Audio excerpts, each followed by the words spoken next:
안녕하세요. 오늘은 베냐민 아도르노와 함께 보는 영화 국가폭력의 관점에서 그 고령과 소년 살인 사건에 대해서 이야기하려고 합니다. 그러면 예. 고령과 소년 살인 사건은 대만 타이베이를 배경으로 대만의 독재와 폭압적인 지배 상태를 한 가족과 그 청소년들의 어떤 방황을 통해서 형성하고 있습니다. 고령과 소년 살인 사건은 에드워드 양 감독이 대만의 근대화와 그로 인한 폭력성이 개인으로 전이되는 과정을 고령과 소년 사건이나 고령과 소년 살인 사건에 기반을 두고 수수께끼처럼 형상화한 작품입니다.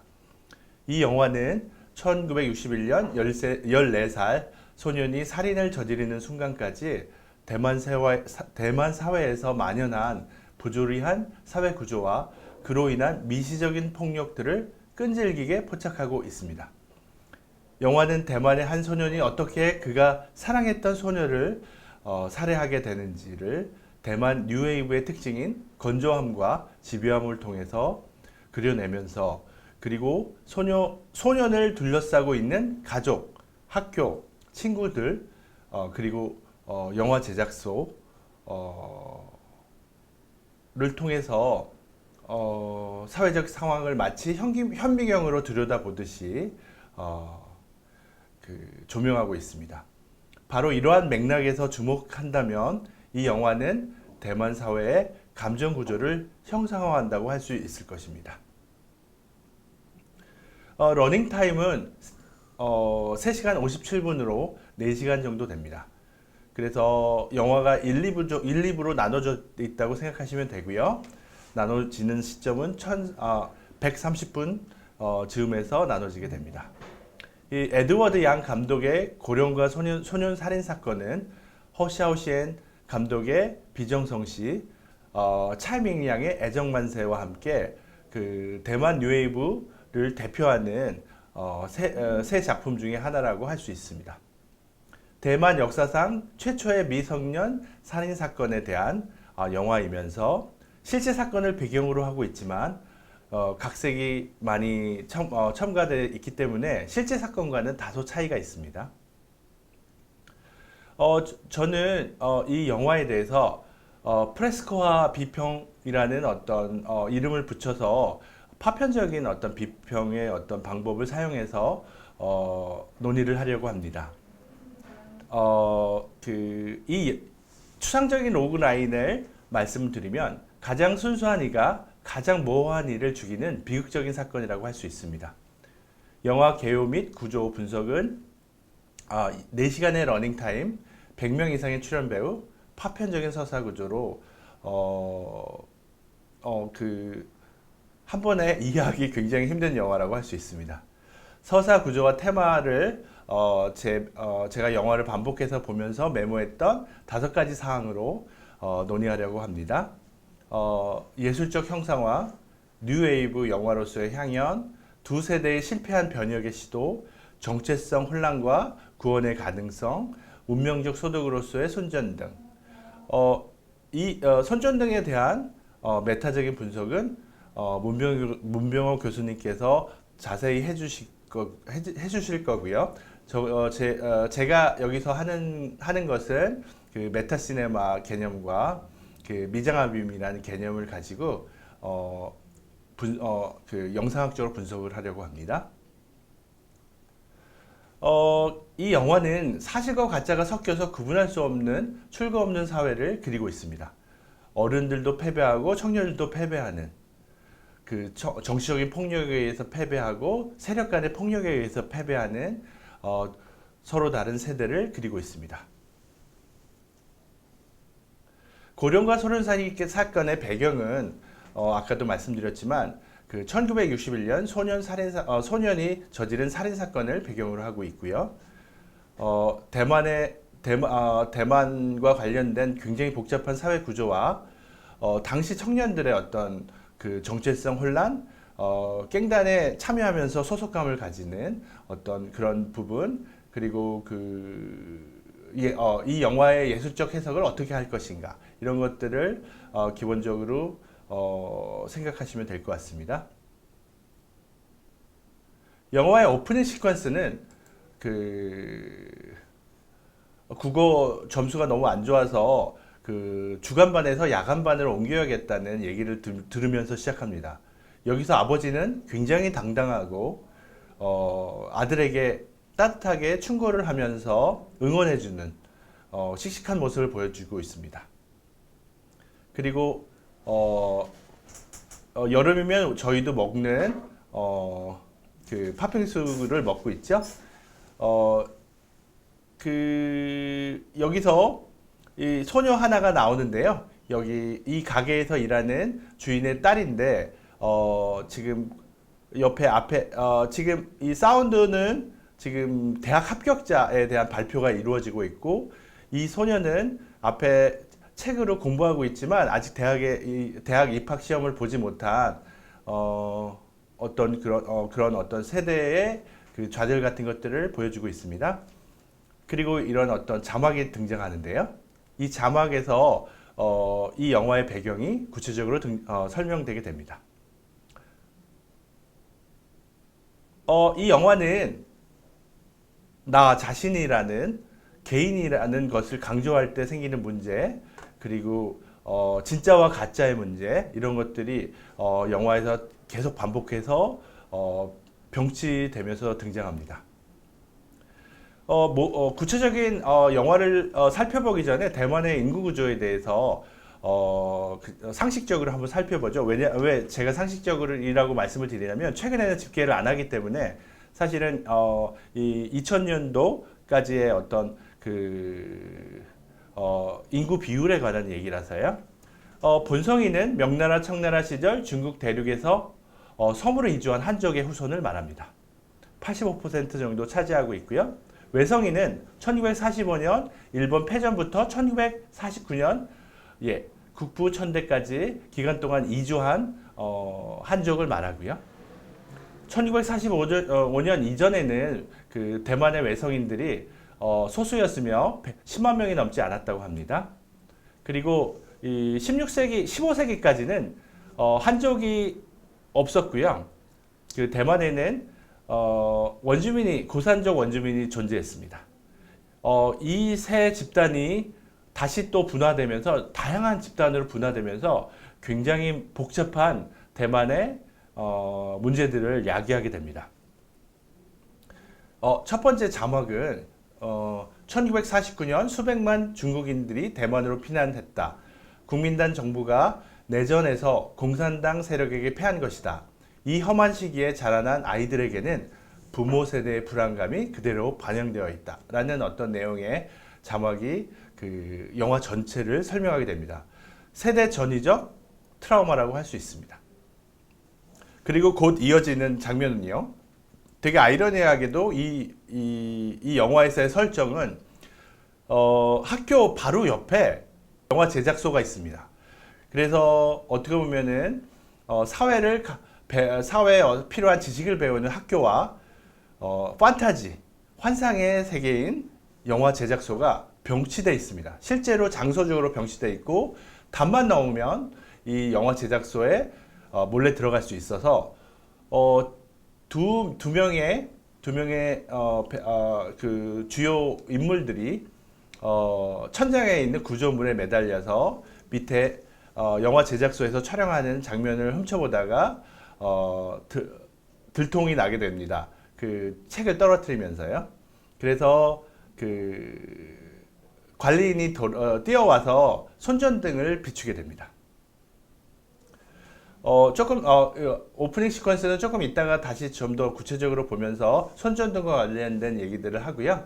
역사적인 배경을 조금 더 구체적으로 살펴보면 15세기까지는 원주민만 존재했고 16세기 이후 포르투갈인들이 도착하게 됩니다. 그리고 17세기에는 네덜란드 상인들이 이제 대만섬에 진출하게 되고요.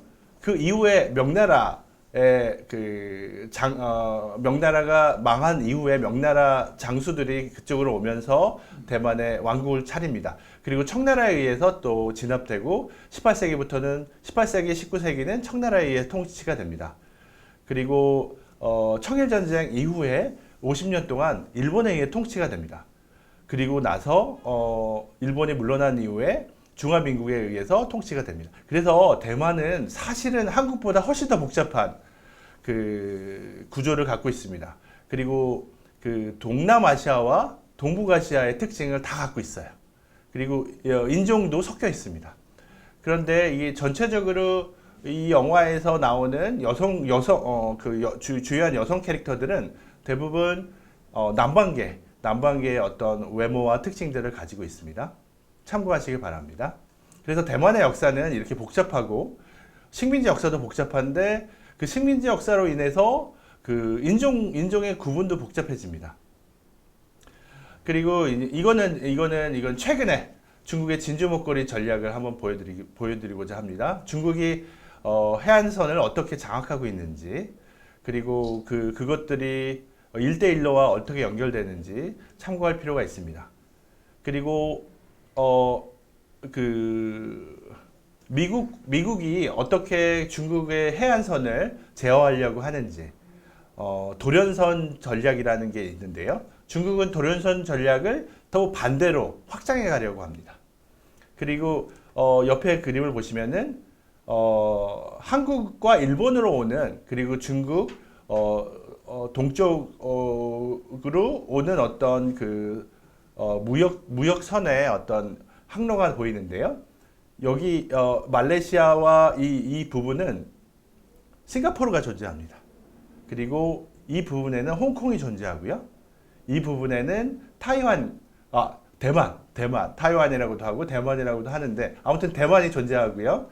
이 사이로 통과하느냐, 이 밖으로 통과하느냐. 그리고 또 지금 여기서 이 진주 목걸이 전략과 이 도련선 전략을 중국이 하게 되면은, 지금 보시면 아시겠지만 분쟁 지역들이 이렇게 있습니다. 이 분쟁 지역들을 확장해서 해안선을 확보하려고 중국이 지금 시도하고 있고요. 이렇게 되면은 사실은 대만과 한국이 해로가 막히게 됩니다. 그래서 석유와 어떤 무역을 유럽으로나 아프리카로나 이게 아랍 국가로 수출하는데도 문제가 있습니다. 사실은 여기를 계속 분쟁으로 만들면서 다양한 이점을 중국은 차지하려고 하고 있고요. 영토권 분쟁 중인 난사군도가 있습니다. 이 부분에. 예. 그리고 다시 1947년으로 돌아가면요, 2.28 사건이 있습니다. 그리고 1936년 우소 사건이 있는데요. 우소 사건의 경우는 일본군이 원주민을 뭐라고 해야 되나, 천시하면서 그 결혼식 중에 추장 아들이 베푼 어떤 선심을 일본 순사가 굉장히 어떻게 보면은 모욕을 주면서 이렇게 원주민들이 봉기하고 일본군을 죽이면서, 또 이제 일본군은 이 다른 원주민들과 합세해서 이제 봉기한 원주민들을 학살하면서 생기는 우소 사건이 있고요. 이게 아주 대표적인 사건이면서, 우리가 지금 대만이 얼마나 복잡한지 다시 한번 알 수 있겠지만, 이거는 아까 말씀드렸던 한족이 아니고요, 원주민입니다. 그래서 원주민과 관련된 다양한 그러니까 한족이 원주민을 학대하는 문제도 있고요. 그래서 다양한 대만이 갖고 있는 굉장히 복잡한 어떤 정치적인 상황이 있습니다. 그러면서 물론 인구의 대부분이 외성인과 본성인인 한족 간의 어떤 분쟁은 1947년에 있었던 2.28 사건입니다. 2.28 사건으로 인해서 사실은 굉장히 이 상황이 한국과도 되게 유사합니다. 제주도와 관련된 어떤 그런 비극적인 사건하고도 되게 굉장히 유사한데, 사실은 조금 더 구체적으로 말씀을 드리면, 사실은 국민당 정부는 국공 내전으로 인해서 대만 내에 관료나 군인들을 보낼 여유가 없었습니다. 그래서 아예 일본 식민 통치 체제를 그대로 유지하면서 아예 그냥 윗부분을 그냥 외성인이 차지하고 어떻게 보면은 강압적으로 지배 체제를 유지하려고 하는데요. 그러면서 생기는 갈등이라고 할 수 있습니다. 타이페이의 정부의 전매 독점품인 담배를 노점에서 팔던 여인을 이렇게 탈세를 빌미로 이게 단속반이 구타를 하게 됩니다. 그러면서 사람들이 항의하게 되고요. 그런데 경찰이 또 이제 쏜 총에 학생이 사망하면서 228 사건이 일어나고 이후에 걷잡을 수 없이 본토에서 군인들이 이제 진입하면서 대만 전역에서 학살이 이루어지는, 그래서 3만여 명 이상이 죽게 되는 아주 대만에 있어서 아무도 언급하지 못했던 40여 년 이상 언급하지 못했던 228 사건이 있습니다. 그래서 사실은 228 사건 자체가 너무나 중요하기 때문에 228 사건을 배경으로 한 비정성실한 영화가 있고요. 그 영화가 또 아주 대만 유해의 대표작이라고 할 수 있습니다. 이 영화는 그런 배경 하에 1961년에 있었던 살인사건을 배경으로 하고 있습니다. 그리고 지금 역사적인 배경을 말씀을 드렸고요. 연구 방법론은 아까 말씀드렸던 미장아빔입니다. 미장아빔은 미장센이라고 들어보셨죠? 미장이 풋입니다. 불어구 풋입니다. 그냥 그러니까 미장센은 put the stage인데요. 이거는 지금 미장 아빔과 똑같이 발음이 비슷한데 하나는 문장, 하나는 시면이라는 단어의 불어입니다. 그래서 문장 안에 놓다, 그리고 시면 안에 놓다, 둘 다 어떤 것을 깊이 넣는다는 얘기고요. 그리고 무한 반복한다는 얘기가 있습니다. 그러니까 아주 쉽게 얘기하면 프레임 안에 프레임, 이야기 속의 이야기, 이미지 속의 이미지, 이런 것들을 이야기하게 됩니다. 그래서 여러분 문장학이라는 게 사실은 크레스트, 엠블럼, 실, 코트 오브 암스, 이거 되게 학교나 아니면은 군인들이나 군대, 그걸 크레스트라고도 하고 그러거든요. 그걸 모자로 합니다. 그래서 원래는 기사들이 이렇게 둘러하던 이렇게 어떻게 보면 천들이었는데 그게 모자로 올라가게 되고요. 그리고 가슴에 달게 됩니다. 사실은. 그래서 보시면 아시겠지만 이 한쪽은 교황의 문장이고요. 한쪽은 엘리자베스 2세의 문장입니다. 여기 글들은 요것들이 다 사실은 유럽의 어떤 지배자들은 전사의 어떤 우리 어떻게 보면은 우리 조선이나 이런 왕들은 어떤 군인이 아니라고 생각하는데 서양의 리더들은 다 군인 출신입니다. 그리고 사실은 중국도 CEO나 리더들은 다 군인 출신입니다, 사실. 그래서 한국이 너무 뭐라고 해야 되나, 사대부의 어떤 전통이 강하기 때문에 사실은 그런 상상을 못 하는데요. 구체적으로 모든 게 군인의 어떤 풍습에서 나오게 됩니다. 크레스트나 이런 것들도 다 기사들의 대결에서 나오고요. 지금 이런 것들은 어떻게 보면 도상 해석학이나 도상학에서 다루는 다양한 어떤 해석적인 기호들이라고 할 수 있는데요. 이런 것들을 좀 더 구체적으로 다루는 것들이 엠블럼이라고 하는데 문병호 교수님과 했던 강독 안에서 엠블럼이 상당히 중요하게 언급이 되는 경향이 있습니다.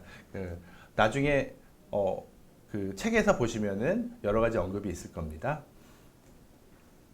밀장 아빔이라는 거는 시면으로 넣거나 이미지 안으로 넣는 겁니다.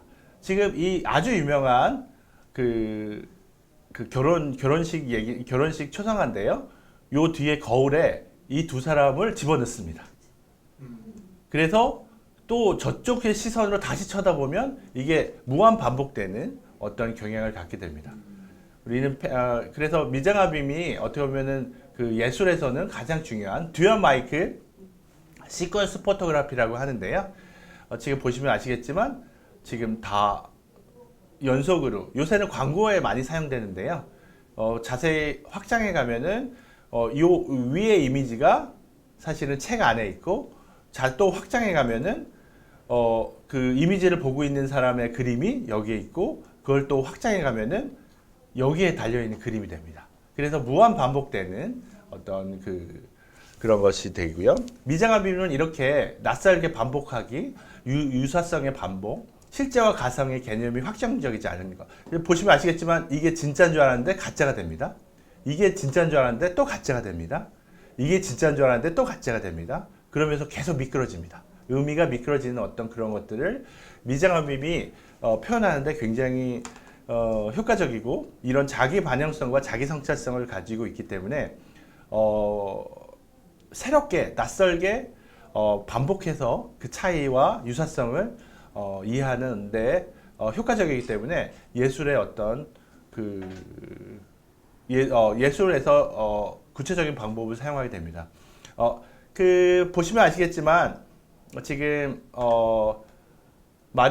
마우리치 코르넬리스 애셔의 그림입니다.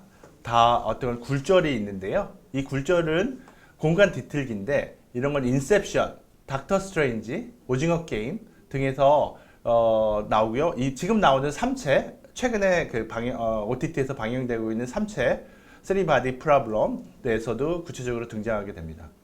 게임에서도 등장하게 되고요. 오징어 게임에서 등장하게 되고, 어셔의 석판화에서도 등장하게 되고, 건축물에서도 등장하게 됩니다. 그래서 이 미장아빔은 곳곳에 숨어 있고 어떻게 보면은 그 성찰적인 그리고 수학자들이 좋아하는 어떤 애셔는 어떻게 보면 수학자들이 가장 좋아하는 미분과 적분과 관련되어 있는 여러 가지 그 공간적인 개념들을 만들어내게 됩니다. 그런데 이걸 조금 더 철학적으로 가게 되면요, 메타시네마라는 개념으로 넘어가게 되는데요. 영화라는 매체에서 영화의 세계와 영화 밖의 세계의 관계를 탐구하는 거고요. 이걸 메타픽션, 패러디, 이런 말들이 있는데 이게 포스트 모던 비평에서 주요한 개념이었습니다. 그리고 다시 새롭게 언급이 되고 있습니다. 메타버스의 도래와 함께 진짜 가짜의 어떤 다시 한번 그 포스트 모던 논의가 이루어지고 있고, 메타 시네마의 자질들은 상호 텍스트적인 과잉, 실패한 예술가, 그리고 패러디 문화의 병치, 인장으로서의 셀프 패러디, 이런 것들이 있고요. 메타 시네마라는 거는 사실은 그 시네필의 영화적인 연상, 이런 것들이 메타 시네마의 핵심이 되겠습니다. 지금 이게 고령과 살인 사건에서요, 학교에서 답을 넣으면 곧장 영화 제작소로 가게 됩니다. 그러니까 굉장히 재밌는 거는요, 조금 이따가 자세히 말씀드릴 텐데, 영화 안에 영화를 만드는 방법을 훔쳐보는 주인공이 등장하게 됩니다. 영화가 만들어지기 전으로 가는 거죠. 지금 이 영화가, 그래서 어떻게 보면 이 영화는 굉장히 메타 시네마적인 요소를 갖고 있습니다. 그리고 스크린 테스트를 받겠냐고 제안을 하게 됩니다, 감독이. 지금 이 여주인공에게, 밍에게, 그리고 밍이 굉장히 남반구 여인의 어떤 우아한 아름다움을, 그리고 젊음을, 반짝이는 아름다움을 갖고 있기 때문에 사실은 감독이 그걸 한눈에 알아보고, 어떻게 보면 이거는 에드워드 양을 어떻게 보면 다시 다른 식으로 이렇게 표현하는 것으로 보입니다. 그리고 스크린 테스트를 받게 됩니다. 스크린 테스트를 받으면서 본인이 바로 직전에 있었던 슬픈 상황에 스크린 테스트에서 울게 됩니다. 근데 사실은 연기가 아니라 진짜로 바로 직전에 아주 슬픈 상황이었기 때문에 울고 있었거든요. 비극적인 상황 때문에. 근데 감독이 보면서 너무 연기를 잘한다, 이렇게 하게 됩니다. 그리고 천장에서 사실은 이 주인공인 샤우스가 이 스크린 테스트를 바라보고 있는데요. 이거는 조금 이따 자세히 말씀드릴 겁니다. 감독에게 진짜와 가짜도 구분하지 못하면서 어떻게 영화를 만드냐고 감독에게 질타를 날리는데요. 사실은 이 영화의 핵심적인 부분 주제들을 말하고 있습니다. 자기 성찰적 영화를 5가지 유형으로 나누면 영화 제작에 관한 장르 관습에 대한 패러디, 배우가 렌즈를 제가 지금 렌즈를 직접 보면서 직접 다이렉트 어드레스라고 하는데요. 이렇게 렌즈를 보면서 직접적으로 말하는 거, 배우가 직접적으로 말하는 거를 배우의 직접 서술이라고 합니다. 그리고 다른 영화의 장면을 참조하는 거, 그리고 영화적인 장치에 대한 인위적인 표현, 이런 것들이 지금 자기 성찰적인 영화, 메타시네마의 어떤 전형적인 방법인데요. 지금 보시는 장면은 샤오스의 집이 일본 가옥으로 되어 있고요. 일본 가옥에서 등장하는 전형적인 이불 같은 것들을 넣어두는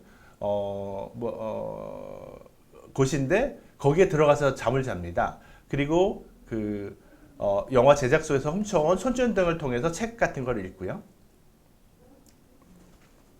그리고 메타시네마에 대해서 조금만 더 구체적으로 말씀드리면 아까 말씀드렸던 미장아빔의 개념이 이 메타시네마 안으로 들어가게 됩니다.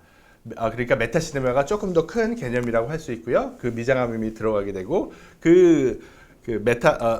상호텍스성, 소통으로서의 성찰성, 유형학적인 형식, 이런 것들이 다 메타시네마 안으로 이렇게 들어가게 되고, 그리고 메타픽션 같은 경우는 형식적인 자기 탐색을 통해 어떤 질문을 던지는, 책에 대한 글이라면 책 자체에 대한 의미를 던지는 거, 영화에 대해서 질문하는 거, 그런 것들을 말하고요. 메타랩스는 비유적인 구조를 새 맥락 안에서 다른 뜻으로 바꾸는 전략들입니다. 이런 것들이 재규적인 성찰성이고 메타시네마의 가장 큰 특징이 되겠습니다. 상호텍스성의 과잉이 여기서 일어나는데요. 이 영화는 소공파의 두목인 허니가 전쟁과 평화를 읽은 얘기를 하게 됩니다. 전쟁과 평화는 500명 이상의 등장인물이 있고요. 크고 작은 여러 가지 사건들이 서로 얽히고 설키고, 그렇지만 또 이제 가장 큰 특징은 세상을 변화시키고 좋은 일을 하고 싶어하는 주인공이 있습니다. 이 서사 구조가 그대로 이 영화에 어떻게 보면 적용되고 있는데요. 기승전결의 단순한 도식에서 탈피되어 있고, 사건의 판단을 독자에게 맡깁니다. 그리고 작가의 개입이 최소화되고, 현실을 객관적으로 전달하려고 노력하고 있습니다. 이 영화에서는 어떤 패러디 같은 것들이 많이 나오는데요. 서부 영화의 패러디가 나오고요. 예술 영화에서의 패러디가 나오고, 그러면서 사실은 여기 보시면 아시겠지만 이 모자를 쓰고 서부극에 나오는 주인공처럼 총을 쏘는 걸 흉내냅니다. 그런데 고전 서부 영화에서는 이 관습적으로 문명 대 야망의 이양 대립이 굉장히 강하게 존재하는데요. 집, 역마차, 열차, 여성, 이거는 문명의 상징입니다. 피아노, 책은 지식과 문화의 상징이고, 평화는 야만의 전투장이며, 인디언은 야만을 상징하게 됩니다. 그리고 그 모자를 쓰고 있는데요. 그 모자를 이제 까만 옷을 입고 여주인공이 쓰게 되는데요. 보시면 아시겠지만 구기자들의 여주인공하고 굉장히 비슷합니다. 그래서 이 모자는 스파이물이나 누아르나 이런 데 패러디를 상징하고요. 그런데 또 이 복장전도, 이 남자의 모자를 쓰면서 어떻게 보면 복장 정도가 그 젠더적인 어떤 의미를 바꾸는 어떤 그런 게 됩니다. 그래서 이 예술 영화에서 누아르물을 패러디한 거를 다시 대만 웨이브 영화인 고령과 소련 살인 사건에서 패러디하기 때문에 예술 영화의 패러디에 대한 패러디가 되겠습니다. 이런 것들이 사실은 매체 자체에 대한 질문을 던지는, 그래서 영화라는 매체 자체가 무엇을 원하는가, 당신이 영화라는 매체 자체에서 무엇을 원하는가 하는 질문을 관객에게 던지게 됩니다.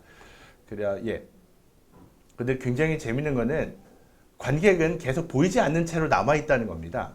스크린 안의 세상은 바로 거기에 있는데, 스크린 밖에 있는 관객은 보이지 않은 채로 계속 남아있습니다. 이 부분이 굉장히 어떻게 보면은 여러 가지 성찰적인 어떤 양식을 만들어내는데요. 스탠리 카벨이라는 철학자는 우리에게 영화 스크린은 하나의 장벽이며 스크린은 세상을 우리에게 제시해 주지만 하나의 장벽이기 때문에 세상과 나를 막는다. 그것은 나를 보이지 않게 만든다고 설명합니다. 그래서 이러한 세계는 단지 조사하기 위해서 보는 것이 아니라 높은 곳에서 단순히 주의를 기울이며 보는 것, 장비, 쌍안경, 망원 렌즈를 만지의 도움을 받아들여서 보는 것과 같다고 이렇게 얘기하게 됩니다. 그래서 영화를 보는 관객을 이런 식으로 표현하는데요. 이런 것들이 고령과 소련 살인 사건이라는 영화에서는 구체적으로 장치에 의해서 구체적으로 구현됩니다. 스크린 테스트를 받고 있는 밍이고요. 밍을 바라보는 감독, 다른 스크린 테스트를 받고 있는데요. 위를 바라보면서 자신의 스크린 테스트를 보고 있는지 샤우스를 찾습니다.